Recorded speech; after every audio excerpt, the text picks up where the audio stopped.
Hello, kumusta mga kapatid, mga igsoon, mga utod, kakabsat, mga kapatid. Magandang gabi sa inyo lahat, magandang pagkakataon na naman na tayo ay magkakasama sa isang banal na pagkakataon. Banal sapagkat narito tayo upang saliksikin muli ang banal na mga biyaya, banal na kautusan ng Diyos sa kaniyang banal na salita. At ihanda natin muli ang ating mga sarili, ang ating mga pag-iisip upang bigyang malalim na panahon pag-iisip ang kaniyang mga biyaya ng kaniyang mga salita sa pagkakataong ito. Tayo muna ay dadako sa isang munting panalangin. Aming makapangyarihang Diyos, aming Ama, na nagbibigay sa amin ng inyong mga salita, kami nagpupuri sapagkat narito pa kami sa isang malaya na panahon, na malayang magkakatipon at mag-aaral ng inyong mga salita. Purihin ang inyong dakilang pangalan sapagkat pinagkaloob nyo ang inyong biyaya, ang inyong salita sa amin upang palakasin kami, palakasin ang aming pananampalataya, upang turuan kami muli, upang bigyan kami muli ng lakas, pag-asa. Dalangin namin na samahan nyo kami muli, tulungan, bigyan nyo kami ng magandang pag-unawa. Hayaan nyo ang inyong banal na espiritu ang siyang mangusap sa amin upang ang bawat bagay ay maliwanag, malinaw sa aming pandinig at pag-unawa sa panahong ito. Dalangin namin ito sa pangalan ni Kristo Jesus. Amen. Mga kapatid, sa nakalipas na dalawang pagsasama natin sa ating pag-aaral, tinalakay natin ang pananampalataya. Sinabi natin una na mahalaga ang pananampalatayang ito. Napakahalaga. At nung nakalipas, pinag-aralan din natin na ang pananampalatayang ito ay nangailangan ng gawa o tungkulin. Mayroon tayong tungkulin. Dapat may gaganapin sa pananampalatayang ito, sapagkat ang pananampalatayang ito ay nagliligtas na pananampalataya. Ito'y nagdadala sa atin sa buhay na walang hanggan. Ibig sabihin, ang pananampalataya ay nagliligtas na pananampalataya. Kanya, yan ang ating saliksikin ngayon, pag-aaralan. Pupunta tayo, dadako tayo sa aklat ng Santiago, James, Kapitulo 2, versikulo 14 hanggang katapusan ng 27. 26 lang pala, hindi 27. 26. So may mga 13 talata na maging paksa natin sa ating usapan. Specifically, ang ating title sa ating usapan ngayon, ang mga tanda o katangian ng tunay na makakaligtas na pananampalataya. So pananampalatayang nakakaligtas, tingnan natin ang kanyang mga tanda at mga katangian.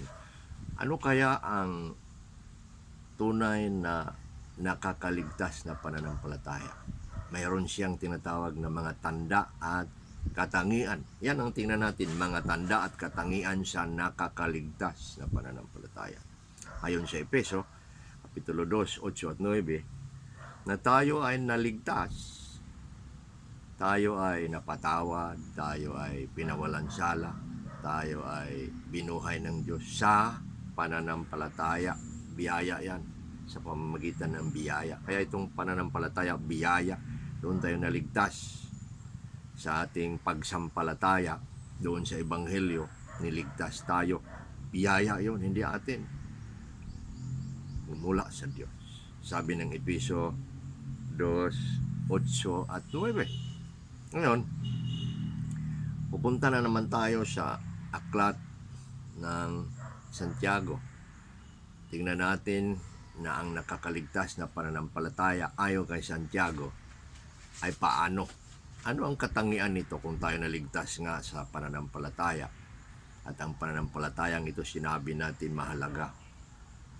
Mayroong tungkulin ito. Kaya itong tungkulin na ito, iyan ang ipinaliwanag ni Santiago. 3 katangian ang ating saliksikin mula sa Santiago 2:14 at hanggang 26. Ayon sa sulat ni Santiago sa 2:14 hanggang 26, ano-ano ang mga katangian ng tunay na nakakaligtas ng pananampalataya. Hindi na natin babasahin ng diretsahan dahil medyo may kahabaan. Atin na lang babasahin sa panahon ng bawat bagay na ating binabanggit. Kaya ihanda ninyo ang inyong mga Biblia sa Santiago 2:14 hanggang 26. Tingnan ninyo ang bawat talata, bawat bersikulo dyan, sapagkat doon natin ibinasi ang paksang ito, mga tanda o katangian ng nakakaligtas na pananampalataya. Ang una nito, sinabi ni Santiago, unang katangian na nakakaligtas na pananampalataya. Ito, ang tunay na nakakaligtas na pananampalataya ay napapatunayan sa mga bunga ng mga gawa at hindi maaring sinasabi lamang. Ulitin natin, ang tunay na nakakaligtas na pananampalataya ay napapatunayan sa mga bunga ng mga gawa. Bunga ng mga gawa at hindi maaring sinasabi lamang o hindi maaring sasabi-sabi lamang. Ibig sabihin, kung ikaw ay nagsasabing may pananampalataya ka at sinasabi-sabi mo lang na meron ka pero wala, hindi maaring sinasabi. Kailangang papatunayan sa bunga ng gawa. Merong pananampalataya mo na gumagawa.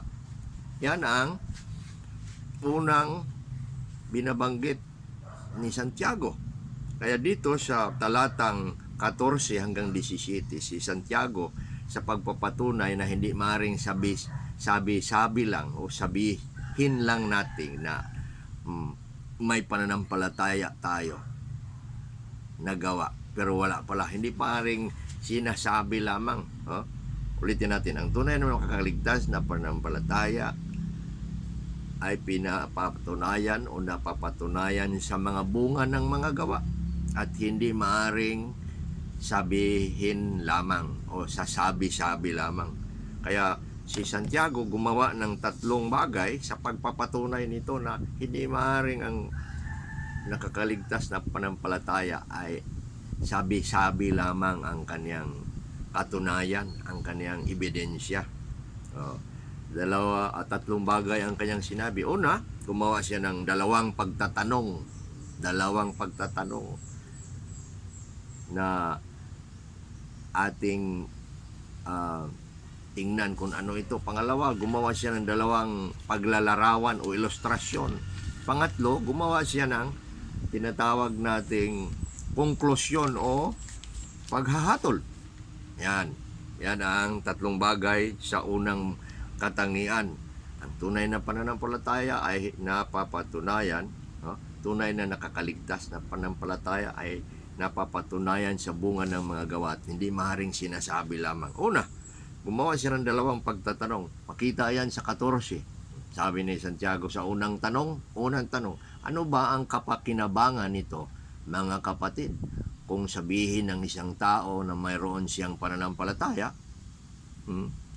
at wala namang gawa, Yan ang una niyang tanong. Kung sabihin mo daw, sabihin ko, sabihin natin na may pananampalataya ako, o ano ang kapakinabangan kung may pananampalataya ako at walang gawa? Tanong, may pananampalataya, walang gawa. Anong pakinabang? Anong sagot nun? Wala. Walang kapakinabangan. Ibig sabihin, ito ay tanong na tinatawag na rhetorical question. Ano bang rhetorical question? Tanong na hindi na nangailangan ng sagot. May common sense, naintindihan mo na pag tinatanong at alam mo na ang sagot. Ano bang pakinabang sa may pananampalatayang walang gawa? Dahil sinasabi-sabi lamang. O ano ang pakinabang daw kung sabihin, yan ang salita, kung sabihin ng isang tao na may pananampalataya siya, ngunit wala namang gawa. Kapag ikaw ay nagsasabi, ako ay nagsasabi na may pananampalataya ako, ngunit walang gawa, wala. Walang pakinabang. Yan ang ibig sabihin, yan ang sagot. Yan ang una niyang tanong. Kaya ang unang tanong, walang pakinabang. Hindi maring sabihin ng tao na may pananampalataya siya, ngunit walang gawa. Pangalawang tanong, ito ang pangalawa niyang tanong. Maligtas kaya siya ng ganong pananampalataya? Maligtas kaya tayo, ikaw, tayong lahat, magsasabi lamang na may pananampalataya, ngunit walang gawa? Pangalawang tanong, hindi nakakaligtas ang pananampalatayang walang gawa. Ang pananampalataya, ang bunga ay sabi-sabi. Diba? Maraming tao na magaling magsabi, magaling magdada, magaling magsasabi na siya ay magaling, may pananampalataya, alam ang Biblia, pero wala namang gawa. Di maaari, sabi ni Pablo, ni Santiago, maligtas kaya siya? Nakakaligtas ba ito? Hindi. Kaya yan ang ating paksa ngayon, ang nakakaligtas na pananampalataya. Ano ang mga tanda nito? Ay ang unang tanda, ang tunay na pananampalataya na nakakaligtas ay napapatunayan sa bunga ng mga gawa at hindi sa sabi-sabi lamang. Matapos siya gumawa ng dalawang pagtatanong, gumawa naman siya ng ilustrasyon o sabihin nating paglalarawan. Sa 15 at 16, ano ang paglalarawan ni Santiago nung siya ay nangusap na ang tunay ngang nakakaligtas na pananampalataya hindi maring sabihin lamang, kailangang may patunay sa bunga ng mga gawa. Sabi niya sa kaniyang paglalarawan, tungkol ito sa pangangailangan ng isang kapatid. Sa 15 at 16, sabi niya, kung ng isang kapatid na lalaki o kapatid na babae, parang sa atin dyan, salat sa pananamit, kinukulang siya sa pang-araw-araw na pagkain. So, gumawa siya ng ilustrasyon sa tao, babae man o lalaki, na kulang ng damit, kulang ng pagkain, salat sa damit, salat sa pangangailangan ng pagkain. Ano kaya ang 16? Ang isa sa inyo magsabi na naman, tinan mo, sabi, magsihayo kayo mapayapa, magpainit kayo, magkabusog kayo, gayon man ay hindi naman ninyo siya binibigyan niya ang mga bagay na kinakailangan ng katawan. O ano ba ang pakikinabangan nito? Gumawa naman siya ng tanong matapos siya gumawa ng ilustrasyon. Sabi niya, tungkol sa pananampalataya, i-connect niya sa pananampalataya, pwede ba na kung may ang tao may pangangailangan, walang damit, walang pagkain, pwede mo ba lang sabihin, mabusog ka na, iinit na ang katawan mo, may damit ka na, hindi mo naman binigyan. Ang ibig niya sabihin, ganun din. Babalik doon sa una niyang tanong, may pakinabang ba ang pagsasabi sa bagay na kailangan, pero sasabihin mo lang, hindi mo naman isagawa. Hindi maaari. Ang pananampalataya dapat ay isinasagawa. May bunga ng gawa. Kaya kung ang tao ay may pangangailangan, kung tao ay kulang sa damit at pagkain, bigyan mo upang siya ay makakain, upang siya ay magkaroon ng damit. Hindi maaaring sabihin lamang. Ganon din sa pananampalataya. Hindi maaaring sabihin lang na ako ay meron, ngunit wala naman sa gawa.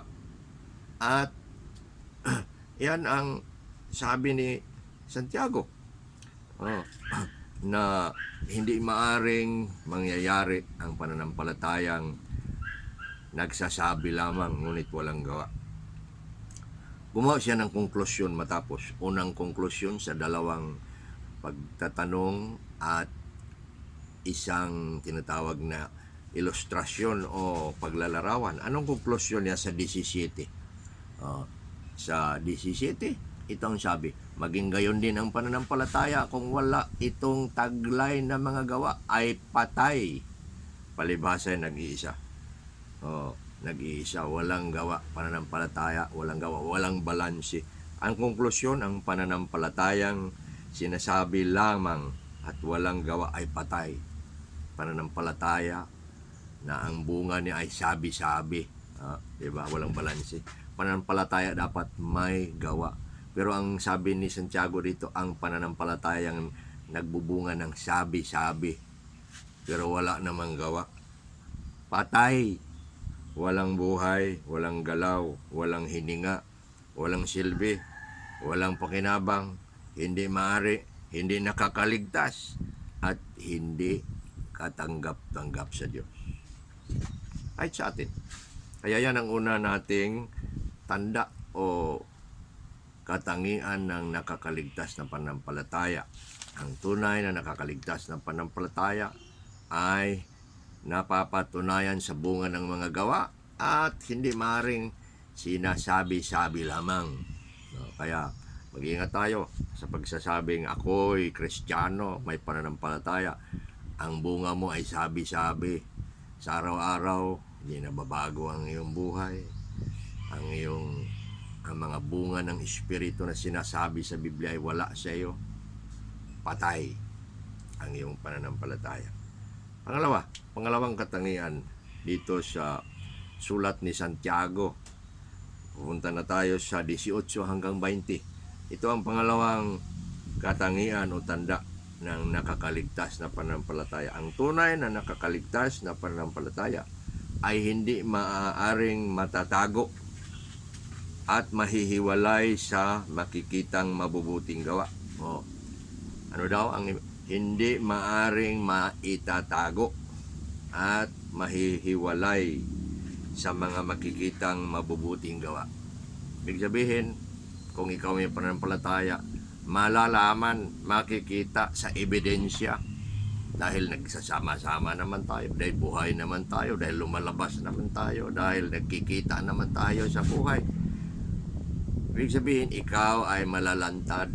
Ang iyong nakakaligtas na sinasabi ng pananampalataya ay hindi maaaring maitatago dahil may bunga ito. Ano kaya ang bunga? Tingnan natin. Siyempre sabi niya dito, kung tunay, may bunga ng mga gawa. Kung hindi tunay, walang bunga. Gumawa naman si Santiago ng argumento o na argumento. Pangalawa, gumawa siya ng paglalarawan muli. Gumawa siya ng halimbawa. At pangatlo, hatol na naman. Kanina, pagtatanong, paglalarawan, paghahatol sa unang katangian. Pangalawang katangian, unang ginawa ni Santiago, ang pagsasabi ng isang argumento. Dito tayo sa 18. Sa 18, maaring sabihin ng isang tao, mayroon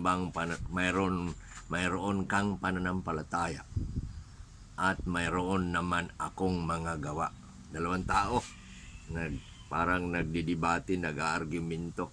Ang isa ay mayroon siyang pananampalataya naman. Ang isa ay mayroong pananampalataya na may gawa. Sabi niya, ipakita mo sa akin ang iyong pananampalatayang hindi kalakip ang iyong gawa.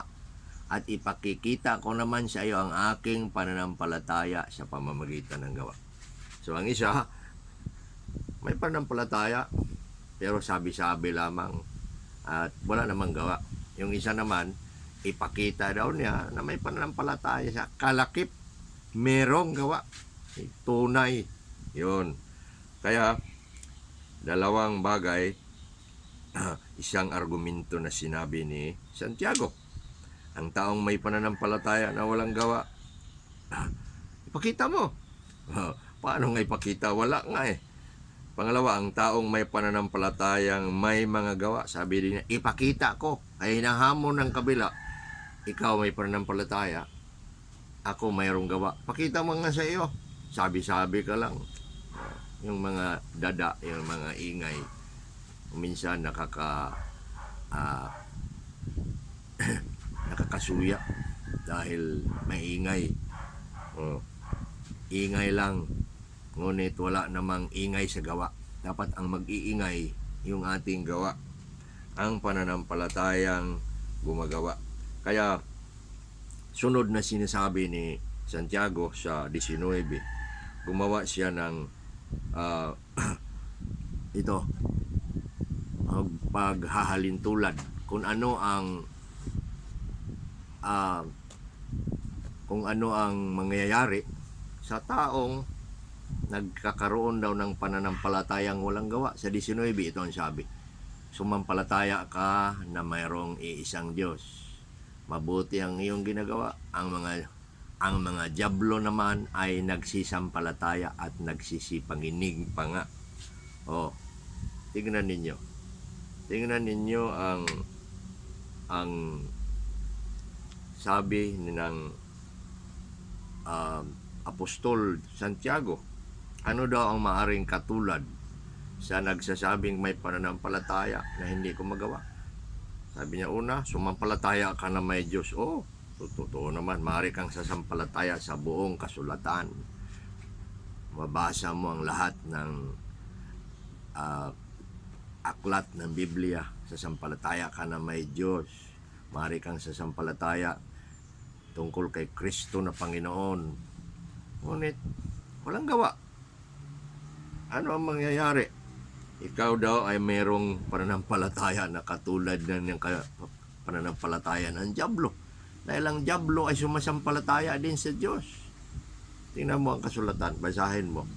Nung nakikipagtunggali si Kristo sa mga dyablo, sa mga espiritu, naniniwala sila sa Kanya. Ngunit, hindi sila nananalig sa Kanyang kaligtasan. Ibig sabihin, kinilala nila na Diyos nga siya, makakapangyarihan, pero hindi naman sila nangaligtas. Wala naman silang pananampalataya sa Kanyang ginawa para sa atin dahil hindi naman sila maaring gagawa noon. Kaya kung ikaw ay may pananampalatayang walang gawa, katulad ka ng diablong sumampalataya, ngunit nanginginig sa takot. Yan ang sabi sa 19. Ang mga diablo man ay nagsisampalataya at nagsipanginig pa nga. They believe and tremble. So wag nating sabihin na tama na ako'y sasamba sa bawat araw ng pananambahan at sasama-sama, ngunit paglabas mo, hindi naman apektado ang iyong buhay, hindi naman Kristiyano ang iyong paningin, hindi naman Kristiyano ang iyong pananalita, ang iyong paghahatol, ang iyong pakikisama sa mga tao ay hindi naman makakristiyano, ang iyong value sa pera at anong bagay sa buhay at malayo sa pananampalataya. Hindi maaaring ikaw ay sasampalataya lamang sa pamamagitan ng isip, ngunit hindi naman na isasagawa. Ito ang ibig sabihin, sapagkat ang pananampalataya mo, kagaya ng pananampalataya lamang ng dyablo. Ibig sabihin, ang iyong pinaniniwalaan, ang itinuturo sa inyo, ang inyong tinatanggap, bawat tayo sumasamba ay ilinalakad sa gawa. Napapatunayan. Ito naman ang simula Noong ikaw ay sumampalataya kay Kristo doon sa Ebanghelyo, ang ibig sabihin, ibinigay mo ang iyong sarili sa pagsunod sa sampalatayang gumagawa. Ang Kristo na namatay sa iyo, ang Kristo na naghirap sa iyo, ang Kristo na kapalit sa iyo, sumampalataya ka sa Kanya. Ang utos tawag ng pananampalataya. Tinawag ka at ibinigay mo ang iyong pagsampalataya. Sumunod ka. Kaya ang pagsunod mong iyon ay pagsunod sa buhay, pagsunod kay Kristo, pagpatuloy na maging anak ng Diyos na gumagawa sa kanyang kalooban. Kaya tayo ngayon may pananampalatayang gumagawa. Yon ang pangalawang katangian ng isang nakakaligtas na pananampalataya. Punta tayo sa pangatlo. Hatol. Punta tayo sa hatol. Ano ang hatol ni Santiago? Doon sa pangalawang katangian, sa 20. Ganon din sa hatol niya doon sa 17. Sa 20, subalit ibig mo bang malaman, o taong walang kabuluhan, na ang pananampalatayang walang gawa ay patay. Tinawag niya na ang taong may pananampalatayang walang gawa ay walang kabuluhan. Maging tayo walang kabuluhan kung tayo may pananampalataya lamang at wala namang gawa. Walang kabuluhan, sabi ni Santiago. Medyo matindi, medyo masakit na pagkasabi. Ngunit yun ang katotohanan, na ang pananampalatayang hindi gumagawa ay walang kabuluhan. At patay nga. Yan ang hatol sa pangalawang katangian. Pangatlo, dito tayo sa pangatlong katangian ng nakakaligtas na pananampalataya. Ang tunay na nakakaligtas na pananampalataya ay sinasakdal ng mga bunga ng gawa. Sinasakdal ng gawa. Sabihin natin bunga ng mga gawa, sapagkat bunga yan eh. Anong ibig sabihin ng sakdal? Ang tunay na nakakaligtas na pananampalataya, sinasakdal ng mga bunga ng gawa. Sakdal, ginaganap, tinulubos,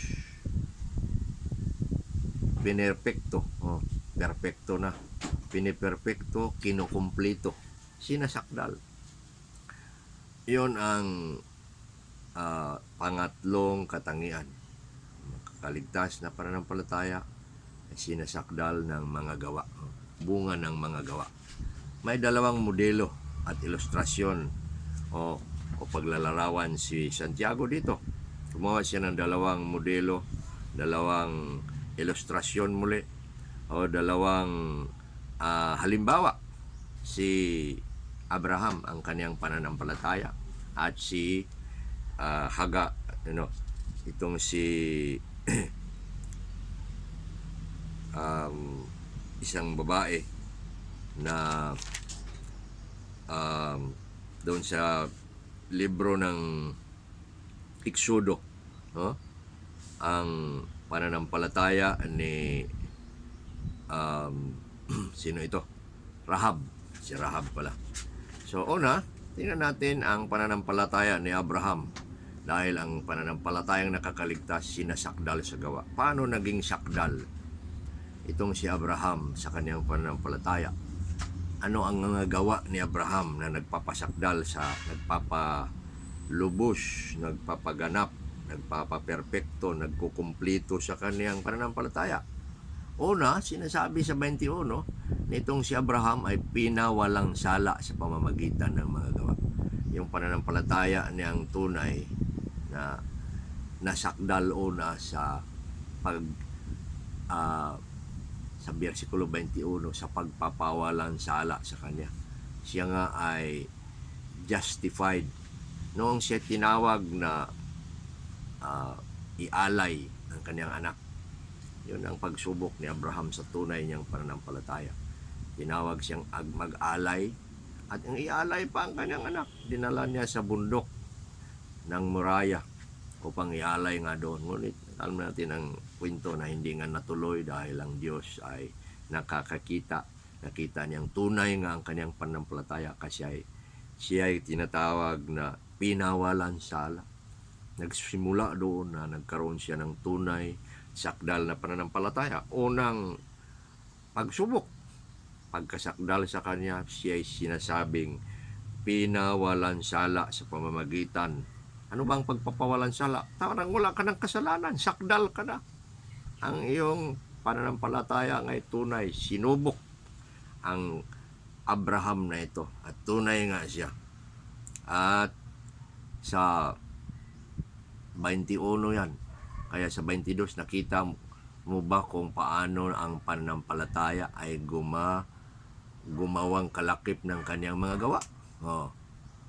At sa pamamagitan ng mga gawa ay naging sakdal ang pananampalataya. Yun, si Abraham.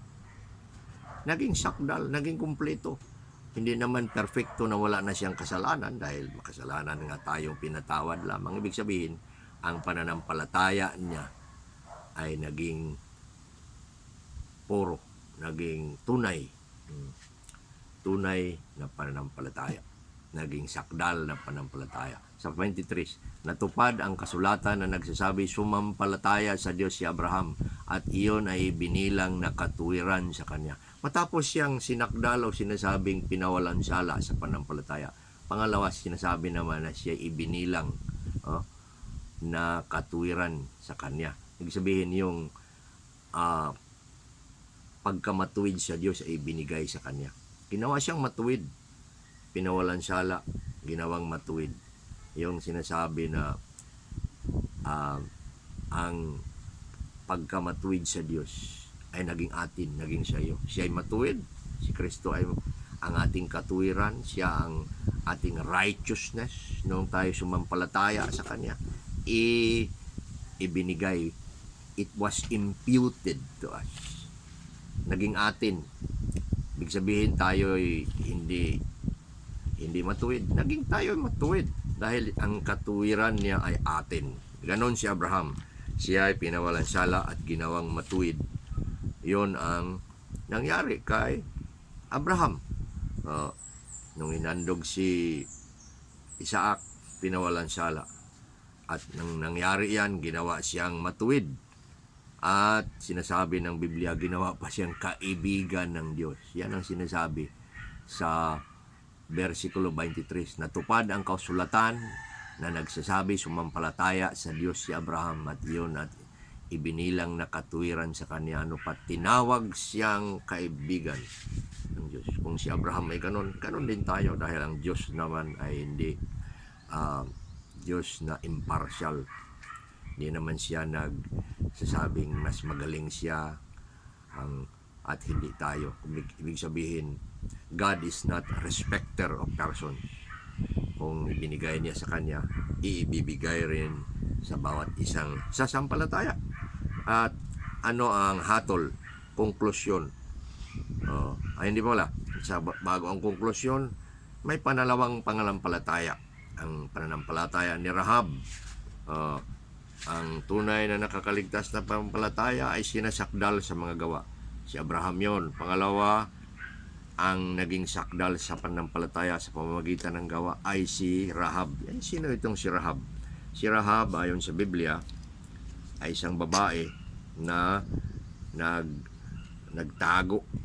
Tinago niya ang mga tao ni Josue na nang sila'y pupunta sa Jericho at maging mga spy, no?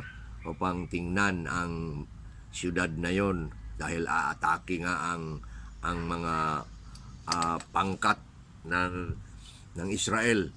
At noong sila hinahabol at upang papatayin, tinago sila ni Rahab doon sa kanyang bahay, doon sa ilalim ng mga taguan niya. At ang Biblia nagsasabi, siya nga'y nagkaroon ng gawa na yon.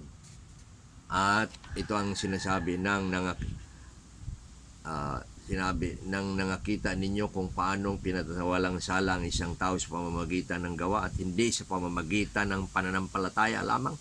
Gayon din naman ay hindi ba pinawalang sala rin si Rahab na babaeng mahalay sa pamamagitan ng mga gawa nang tinanggap niya ang mga sugo at pinalabas niya sila sa ibang daan. Sapagkat kung paanong ang katawang walang espiritu ay patay, gayon din naman ang pananampalatayang walang gawa ay patay. Yun ang hatol. Dalawang pananampalataya ang sinabi kay Abraham, kay Rahab. Sakdal, kumpleto, ganap, lubos na pananampalataya sapagkat may gawa. Ngayon, Ano ang hatol? Ang hatol, versikulo 26, sapagkat kung paanong ang katawang walang espiritu ay patay. Katawan daw na walang espiritu, patay.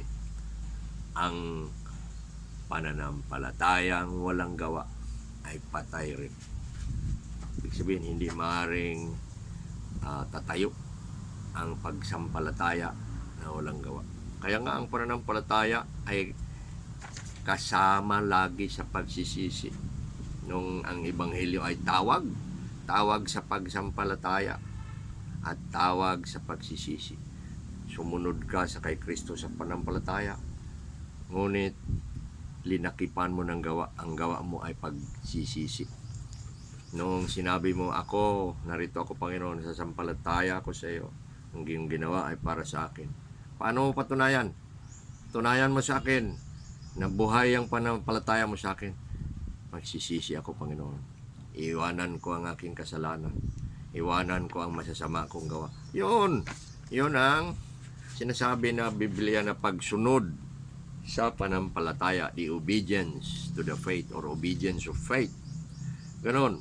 Ano ang mga gawa ng pananampalataya? Kung ang ating pananampalataya na ay nakakaligtas at tunay na pananampalataya, ito ay sinasabi una ay napatunayan sa mga gawa at hindi sa sabi-sabi lamang. Pangalawa, ito ay hindi na itatago at mahihiwalay sa makikitang mabubuting gawa. Nakikita ito, hindi na itatago.